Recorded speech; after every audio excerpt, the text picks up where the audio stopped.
I want to start today with something that surprises almost every homeowner we talk to. You already know your house has pipes in the walls. You've never seen them. You've never thought about them. And as long as the water comes out of the faucet, that's been fine.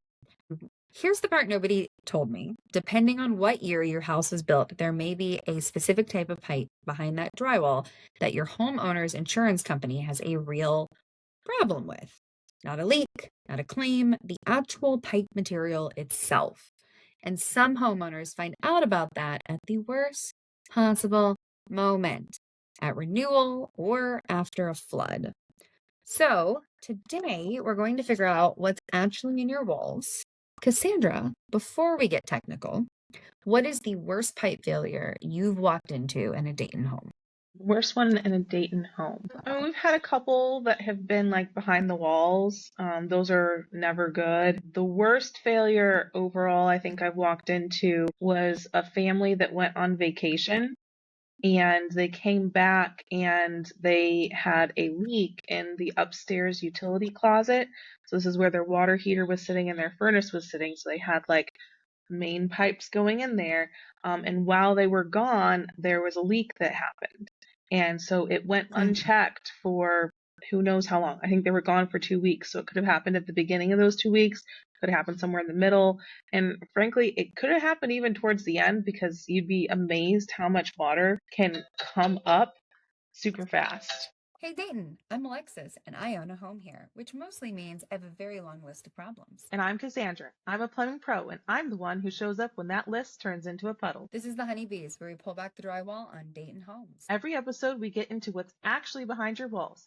The old pipes, the mystery DIY job someone did in 1974, and what it really costs to make it right. I ask the dumb questions so you don't have to. And I answer them without the sales pitch. So grab your coffee, ignore that drip for one more minute, and hit follow so you never miss one. Let's get into it.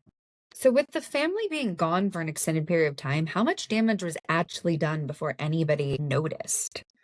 By the time we got there, or by the time they got home, so they got home and they spent a couple days trying to dry stuff themselves. But when we got there, the first thing I noticed when I walked into the house was just the smell of like moisture, like mildewy kind of smell. And they had like towels and stuff all over the floors on their first floor. But once we got upstairs and we started looking at the pipe that had failed and started talking to them about it, I was like, let me ask you a question. Have you contacted anybody for like the water restoration? Would you be open to it? Because your whole, and he's like, well, do you think we need it? And I was like, yeah, your whole house smells like water damage, basically. And so we got one of our partners there that same day and they started, removing contents. They pulled like shoes out of the front closet that were just mold, and they had to remove all the carpet on that main floor. They had to bring fans and dehumidifiers in to dry things out. There was a half bath underneath that utility closet and the ceiling on it ended up caving in as they were like removing contents from the home. So it was pretty bad. It was a big restoration project. I don't know what the final bill for the family was. I mean, obviously the insurance company got involved, but it was probably, the project was easily tens of thousands of dollars. Do you happen to know what type of pipe they might have had behind the walls and how much we replaced? We didn't have to replace a whole lot. It was actually a pretty small segment that had failed. And this happened to be a house that had copper in it. But it was, this can happen with any kind of pipe, right? Different pipes have different failure modes, but this is kind of damage it doesn't matter what the pipe type is, it's the water that's going to cause the damage, right? Well, that makes sense. Last week, we definitely talked about water pressure and how things that feel like a luxury can quietly age your house. Mm-hmm. And so coming out of this story, we're going to go one layer deeper into the walls themselves. And one thing that I want to know is, why does the build year of your house tell you so much before you even walk into the door when it comes to those pipes? Yeah, the build year tells you a ton about what is going on with your home's plumbing. Over the years, they developed new technologies, right? Some of it is like, for instance, the war years. Metal was scarce during the war years, so they tended to use other types of pipe. Like we used to use cast iron all the time for stacks. During the war Yeah. years, they introduced Orangeburg, which is like a wood pulp and glue situation. And Mm. that was because we needed the metal for other things. So Yeah. economics going on at the time, and then new technologies. Those are the two major things that are going to influence what was used in the construction of your home. And there's, you know, any time home can have any kind of material that was available at that time. Like you're not going to go into a 1940s home and find like PEX pipes, right? Because PEX hadn't been Yeah. invented at that point. But you could find either copper, or I think they had CPVC back then. I'm not 100% sure if they used it ever for supply lines at that point in time. But the time dictates what materials were even available. And then it also dictates what Yeah. was most common, right? So you got your 1970s homes, they're most likely going to be galvanized. You've got your 1980s homes, they're probably going to be polybutylene. And that those trends kind of shift Very over time. specifically. Yeah. It feels like very specifically Beaver Creek itself went through housing booms in the Hmm. 60s, 70s, Hmm. 80s, and 90s. Yeah, and so So, you've got one builder who's putting up tons and tons of houses, and the best thing for that builder mhm. to do is use the same materials. Their crew gets used to working with it. Their suppliers are going to have it for them. So you see the same materials show up in certain eras as those rapid expansions happened. So when we talk about materials, I do want to do this like a lineup because there are four specific ones that we run Mhm. into the most Yes. in our area, and each one seems to fail in a very different way. I mean, all of them fail in a way that water gets out, but they do have a tendency to fail in a different way. So why don't we start with the oldest one, Hmm. pre-1970s houses?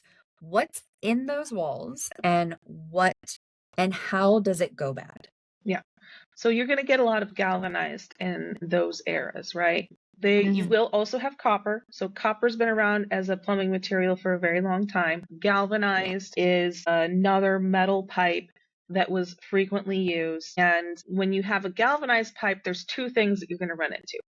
Okay. When it comes to the actual like leaking, you'll find like joints. So it's a threaded pipe, and Mhm. those threads, if there was any weak points, maybe like it sealed, but like the threads weren't like deeply connected or something. Maybe there is, manufacturer defect or whatever. Those are going to end up being a failure point. So you get like little rusty water drips coming out of the joints of the pipe.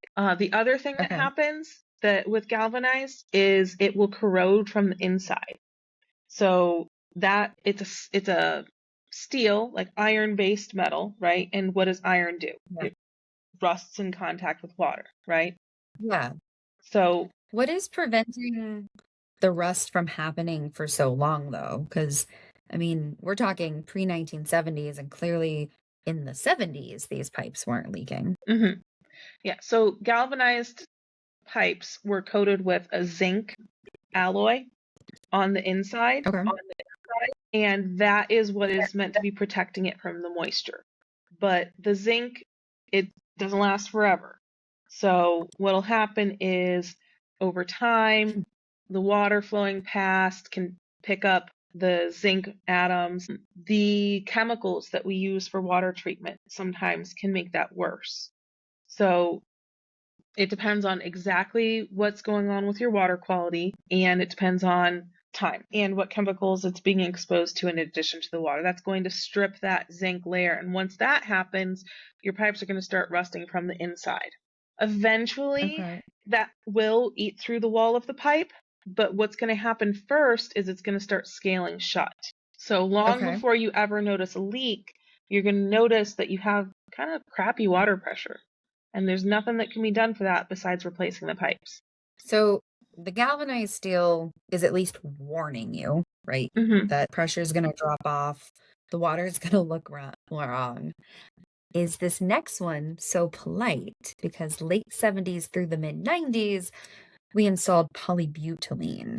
Tell me Yes. about that one. So polybutylene is not going to say it's every plumber's nightmare, but I think we all get alarmed when we come up to a house and we see it. Polybutylene was sort of like the first Okay. like round of cheap, easy plastic piping, right? It had all of the great markers. It was flexible. It was inexpensive to produce. It was easy to install, and that it made it very popular for homes in that time period. Now, what they didn't know at the time was that polybutylene, when exposed to chemicals that we use for water treatment and other Hmm. things too, but mainly the chemicals that are used for water treatment, it turns it brittle and it makes it prone to bursting.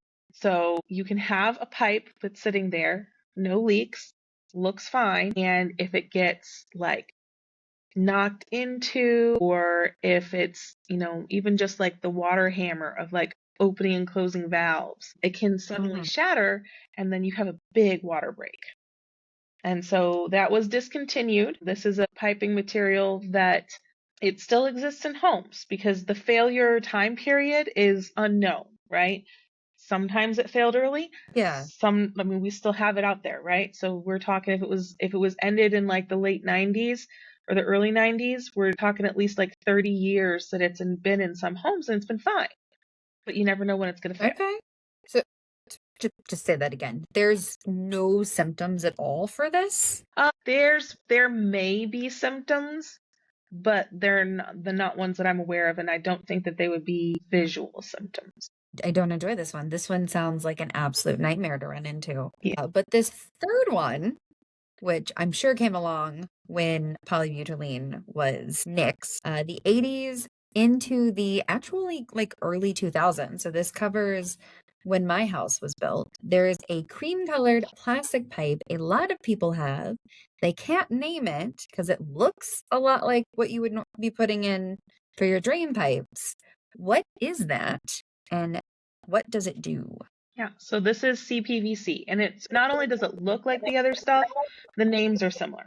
So what you're putting in for your drains is PVC. This is Okay. CPVC. And those stand for, the PVC is polyvinyl chloride, and the CPVC Okay. it's like the same material, but then you put it through a slightly different process and it does what they call cross-linking. And so that means that the polymers that are in there, the long chain polymers that make up the plastic, are actually chemically bonding to each other.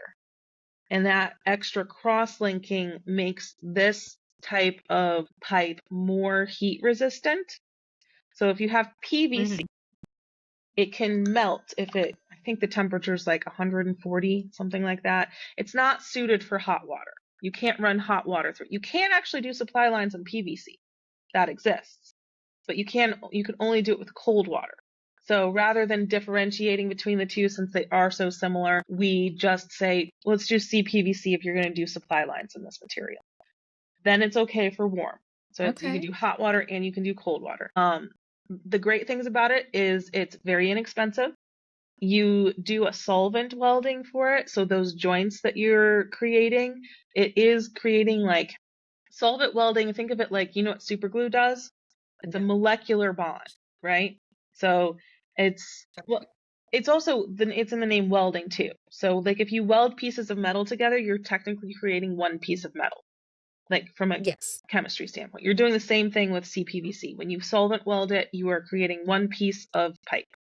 It's Okay. it's not just glue. It's not just stuck together. It's like actually like chemically bonded. So all of that's great. It does have a few downsides still.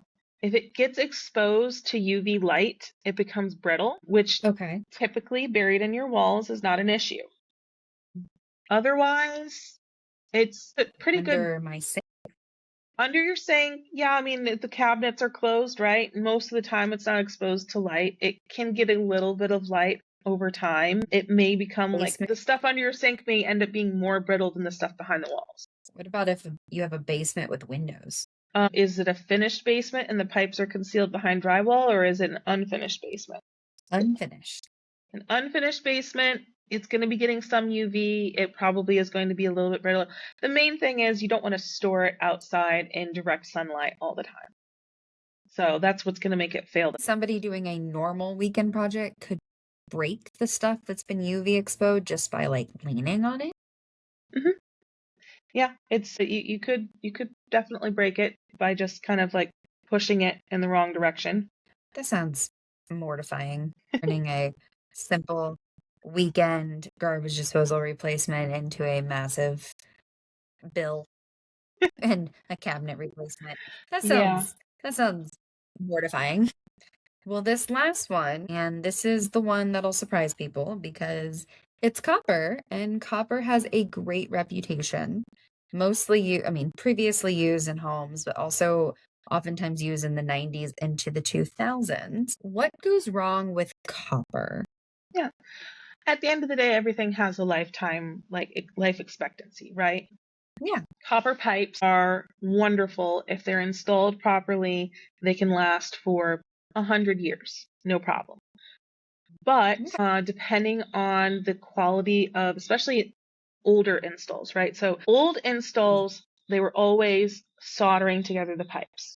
That was the only way Okay. to join copper before ProPress was made, right? And when you solder, what you're doing is you're putting in a thin layer of a different metal, right?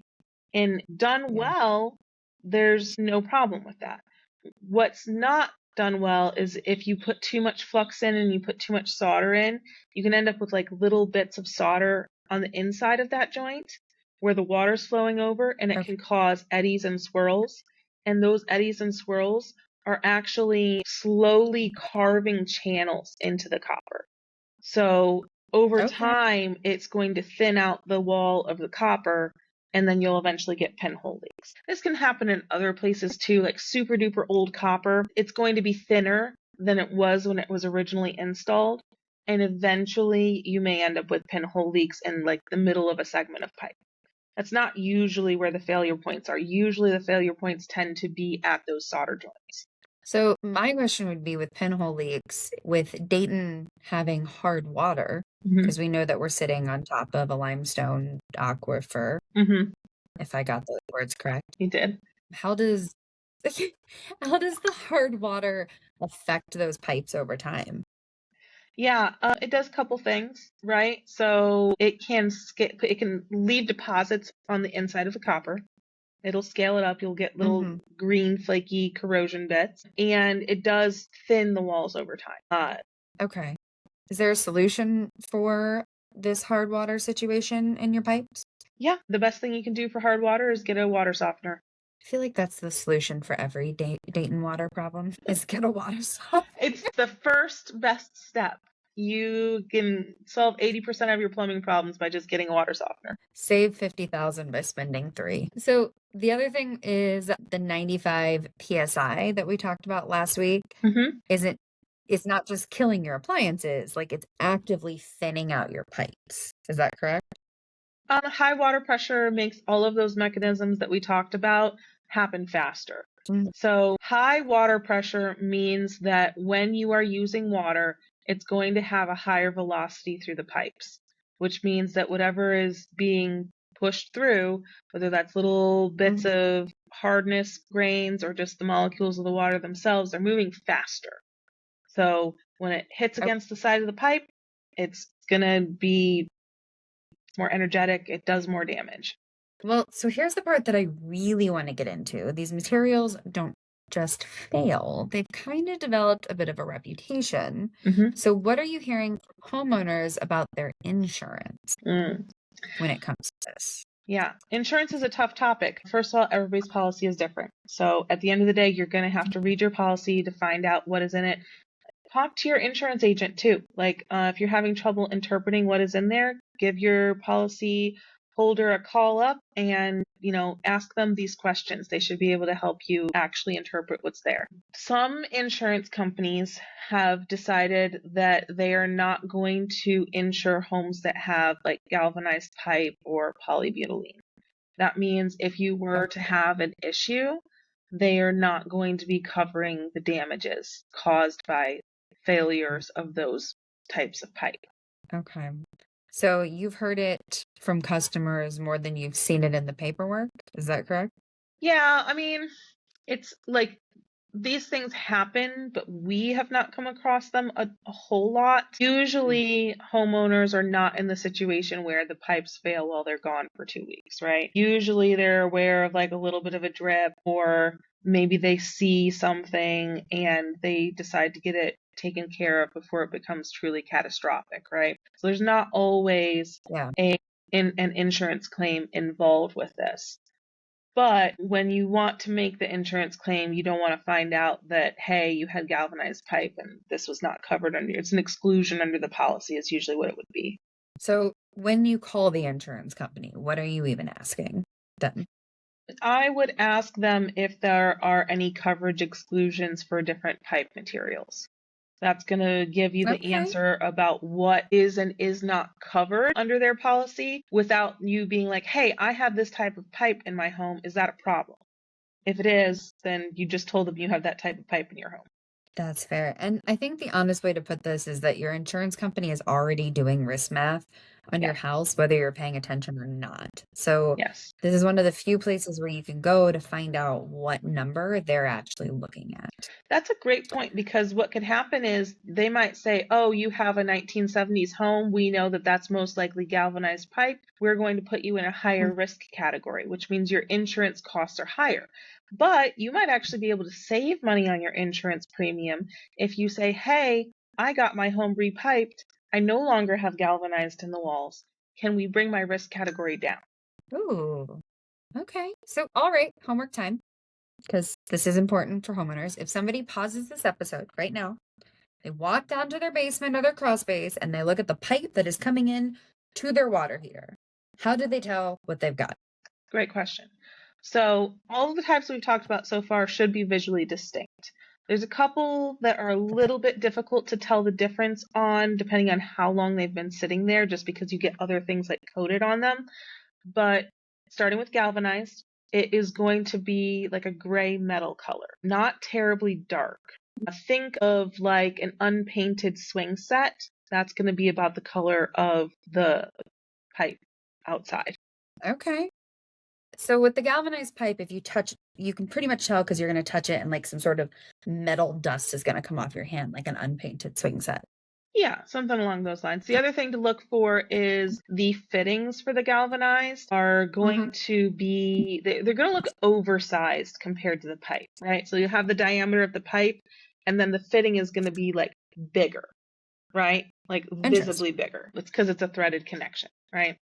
Yeah. Okay. And so that's going to help you tell it apart from copper because copper should look like reddish to you, right? Like not like think of like a dirty penny Mhm. color. That should be the outside color of the pipe. But if it's Okay. really dirty, it might look more grayish to you. The thing that you're mostly going to notice to differentiate it from other types of metal pipe is copper fittings are very flush to the pipe. It's going to be more Mhm. like if you run your finger over it, you're going to notice a bump, but it's not going to be like visibly different in size.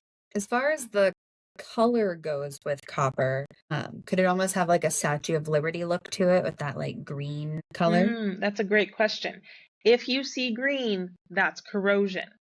So that actually means Oh, that you had, at least at one point in time, you had a leak. It may be a very slow drip that is currently active, or it may be that you had a leak and then it kind of corroded shut and you don't currently have a leak, but it could always come back. So if you see green on your copper pipes, I would call a plumber, have them come out and evaluate for you if that is something that is going to need replaced. okay. Well, what about polybutylene? How do I tell if I've got that Yeah. at the top of my water heater? So polybutylene is a gray color, and Okay. it's plastic and it's gray. Okay. So like a magnet won't stick to it. If A I've got two magnet will great not stick pipes, to I it. will stick a magnet. Yeah. And then CPVC. How am I telling this one? Yeah. CPVC is it's going to be plastic. It's kind of a creamy color. The fittings on this also kind of stand out from the pipe. So it's the same thing as the galvanized Hmm. where you can see a distinct step up when it comes to the fittings. Actually, the thing about the plastic pipes, I don't know if they do this so much with polybutylene, but I know they do it like with modern CPVC and PVC and PEX. It'll probably have words printed on the side of it. And one of the things that'll have printed No. on the side are the letters CPVC. That's super helpful. Mhm. And how do I tell if it's PEX? Because that's the good answer, right? If we've got Yes. PEX down there, we're golden. Yeah, if you have PEX, you have very little to worry about. PEX is going to be most likely white, Mm-hmm. blue, or red, and it is Ooh, going to be a flexible pipe. So you can actually, okay. it's not like floppy, it's stiff, but you can bend it. And it will probably have either brass or black fittings. And Okay. those will either have if it's PEX A, it's going to have like an expansion ring to hold it to the fittings. If it's PEX B, Okay. it's going to have some sort of metallic ring to hold it to the fittings. Okay. So give me the quick and dirty version. I got a flashlight and I am 6 foot away and I'm just staring at it. What is my first tell for each of these? Your first tell is going to be the color. Okay. So gray for galvanized or polybutylene. What CPVC is like a tan creamy Cream. color. It's a very light Okay. cream. Copper is red, white, green, Copper dirty. is copper. It's a copper color. It's It's the pennies. color. Think pennies. A penny. Okay. And then PEX, red, white, or blue. Very patriotic of it. Yes. And I know that's not why they're red, white, and blue, but it is very patriotic. And if somebody genuinely, somebody in the Dayton area genuinely cannot tell, what is the next step? Call a plumber. The plumber's going to be able to come out there and tell you what it is. Any plumber? Any plumber should be able to. Any plumber worth their salt should be able to. So say somebody goes and finds polybutylene. What is a whole home repipe actually like? Because I think and typically picture about every wall in my house having to get knocked down, and that sounds like a nightmare, and I'd rather just live with the potential blowing pipe. Yeah, it does not take knocking down all the So walls in which your is home, thankfully. What we can do is basically we have to map out your current plumbing system, right? So we need to know where all the fixtures are in the house and where the pipes run that are currently connecting it. okay. And then we might have to knock some access holes in different places. The great thing is that if Mhm. we repipe in PEX, it is a flexible pipe. And so we can fish it through the Okay. walls in ways that we are not always able to do with, say, copper, because copper comes first in defined lengths and is very straight, and you can't always like get it Mhm. into a wall, right, without opening it up all the way. PEX you can fish Okay. in, and that means that you only have to have like a few holes in strategic locations, and then those can be Okay. patched afterwards. Or depending on, what exactly, like, let's say it's behind your shower, you may as well put an access panel there if you can. That way it's covered, the wall is closed, but it can be easily opened up for servicing in the future. So I can actually say that I am a big fan of access panels, especially in locations where like nobody coming into my house is ever going to see them. Right. Because we have one in the back. Actually, I think we have three because our master shower sits up against our guest room Mm-hmm. closet, right? So there are three access panels that your husband actually cut into my wall, which is beautiful. And we just put these panels in there at the spots where you need to access the plumbing. And so if you need to look at it, you just like pop it out. And I painted it the same color as the back. So it really blends in. And also there's a bunch of clothing covering it. So not like you can tell anyways. But I think it just saves a lot of headache when there is a problem because you can just, yep, that's a problem, right? Just Yeah. pop it off and see it. So I am a big fan of access panels. Like I said, especially in places where like the back of closets, the back of your pantry, underneath the kitchen sink, behind the toilet, things where I don't have to look at them every day. What are you looking for when you're looking for spots to start pulling pecs through? What you're looking for is like, well, obviously, point where the pipes come through the wall, right? We're probably going to have to open those up Mhm. a little bit. And then you are looking for the ability to fish it through, say, studs or flooring joists or whatever, make sure that the holes exist for you to put the pipe through. Usually they do, right? Because there was existing pipe there. You're taking that pipe out. You're going to fish the new pipe through the existing holes. And then Okay. you just have to basically, like, if the pipe is going to make like 90-degree turns somewhere, you're probably going to have to make a little hole there so that you can have a fitting and make the turn. Also to like be able to direct the pipe. But really what you're looking for is just like the places where the pipes are going to branch to different places, any sharp turns that you're making, whatever you have to do to make it so that you can actually maneuver the pipe, right? So there's different tricks, fishing tape, different things that we can do, but it's just going to depend on your home in its layout and where your plumbing runs. Is there a way for you guys to tell specifically where the holes are, or like where the pipe is behind the wall, between fixture to fixture? Um, Without actually opening the walls, there's a couple of things that you can do to sort of figure it out. One, you're just kind of Mm-hmm. looking, right? Like you're like, okay, that's one fixture. We've got another fixture over here. This is a doorway. Obviously, there's no pipes running across the doorway, so it's going to go over, under, or whatever. You just kind of logically map out where things would have to run. You can use something called a boroscope, which is just basically a camera that you can stick into the wall and kind of like look around without opening a very big hole. Sometimes you just like need a little pinhole in the wall, basically. Okay. But, you know, like for plastic pipes, it's not like you can use a metal detector or something, right? And even with metal pipes, there's other things in the walls that are metal. For the most part, you just have to sort of visually map out where it's most logical that it is, and then you got to open up walls. Okay. So you are picky about the material that we use, and not all PEX is the same. Mm-hmm. So explain that, because I think it's the difference between a home repipe and like a good 50-year payout home repipe. Yeah. So there are two types of PEX. They're commonly called PEX A or PEX B, and they're slightly different manufacturing techniques. But what happens Okay. is that PEX A is like a stretchier material, and so it's also called expansion PEX because that's the method that you use to attach it to fittings. So it'll have these plastic rings. You slip that plastic ring over your pipe, and then you use this tool inside of the pipe and you expand it. So it stretches it out, and then you take your fitting and you put it inside. And then the pipe will slowly try to close down to its original size. So there's two advantages of Okay. this. One, the fittings that you're using are full size. Basically, the inside Mhm. of the fitting is the same diameter as the inside of the pipe. So you're not going to lose as Okay. much pressure and flow through those fittings because you're not restricting the flow at every single fitting. The other Okay. advantage to this is the pipe is more resilient for freeze damage. So, so with PEX-A being resistant to freezing, is it better for areas of your home that are not well insulated then? Yeah.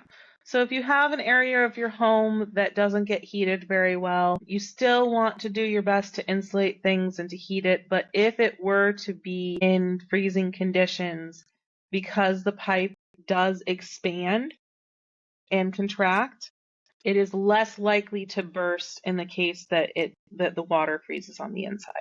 Okay. Well, the cheap version, the PEX B version, can cost you water pressure in every shower for the next 50 years, Hmm. as well as potential burst pipes from freezing, and you would never know why. Yes. Okay. So last thing on this, repipes clearly are not a small job. Yeah. So if somebody's got 20-year-old copper, there's no leaks, are you telling them to repipe their whole house today? Absolutely not. 20-year-old copper still has many decades of probable life in it. And in fact, we will still do repipes in copper. There's nothing wrong with the material. If it's 100-year-old copper, that's probably a different conversation. We'd be wanting to inspect as much of the copper as is visible to make sure that none of those solder joints have corrosion around them and that we don't see, they're Yeah. called like little scabs, like little spots of green in the length of the pipe. But Okay. If it doesn't have those signs and you haven't experienced any leaks with it, copper can be good for a really long time. What we would be most concerned Okay. with is, homes that have experienced leaks already, homes that have one of the, Mhm. polybutylene in particular, it's just best to get rid of it. Galvanized, it's it can be a toss up. Maybe it's a project you want to save for, right? It's not currently a Mhm. problem. It will someday be a problem. And CPVC, kind of a similar idea. It's not great for like repairability purposes, but if it's not in open spaces, if it's concealed in the wall and you haven't had any issues with it, then you probably don't need to replace it. You can probably just continue to use it and monitor it. So let's land this. One, your build decade is definitely the clue to what your pipes are. Pre 70s, late 70s to the 90s, and the early 2000s just have different things hiding in those walls. Two, you need to go look, take your 90 seconds, a flashlight, if necessary, look at the pipe into your water heater to know more about your house than you did this morning, because we all need to know more about our houses. And three, if what you find is polybutylene, brittle CPVC, call your insurance agent, ask them what type of pipes they cover. And then if they don't cover your type of pipe, call us for a free estimate. Anything you want to add that the homeowner should take away from this? Just, the more you know about the home, the better you can take care of it, right? So don't be concerned and think that this is just like an anxiety point. It doesn't have to be. We can come out if you're unsure or nervous about the condition of your pipes. We'll take a look at it for you. We'll let you know whether this is something you need to be concerned about or if this is something that you can sleep easy with. Okay. Well, next week, we're going to give you the shortest and most valuable homework you have ever been given, which is pretty good because this week was 90 seconds. There is one valve in your house that decides whether a burst pipe turns into $200,000 or like 200 bucks. Most people have never touched it. They couldn't locate it. They definitely couldn't find it in the dark. And we are going to fix that. So, like, subscribe, and follow along. And as always, stay sweet.